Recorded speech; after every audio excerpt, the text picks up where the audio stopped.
Mana shu universal kalsiolarimizga ko'pchilik qiziqish bildiryapti, lekin shu bilan birga savol tug'ilyapti. Nega buni soединенияsi to'rtta tomondan, bir yoq tomoni uzunda, bir yoq tomoni kalta degan. Sizlar bilan shu savollarga hozir javob topishga harakat qilamiz. Bu kalsiolarimiz bekorga universal kalsio deyilmaydi.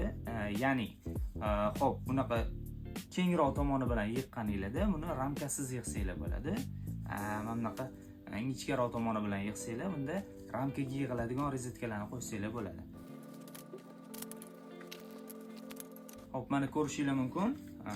Ramkaga yig'ilganda bunaqa ingichka tomoni bilan yig'ildi, ramkaga razmerlari cho'tki keldi. Bez ramkaga yig'aman desanglar, mana отдельно faqat kengroq tomoni bilan yig'sanglar, mana ramkasiz, bez zazor. Qotirilmagan, endi hozir qotirsanglar bez zazor cho'tki tushadi mana. Lekin teskarisi yig'ib qo'ymanglar, chunki teskarisi yig'ilganda, mana keng tomonlikni yig'ganingizda ramkaga tushmay qoladi, ko'rasizlar. Yoki aksincha, ramkasiz qo'ymoqchi bo'lsanglar, bunaqa ingichka tomoni bilan yig'manglar, unda tushmay qoladi, kelmay qoladi razmer. Mana ko'rib turganingizdek. Kalta tomon bilan yig'ganda ramka bilan, uzun tomon bilan yig'ganingizda bez ramka o'rnatsanglar bo'ladi.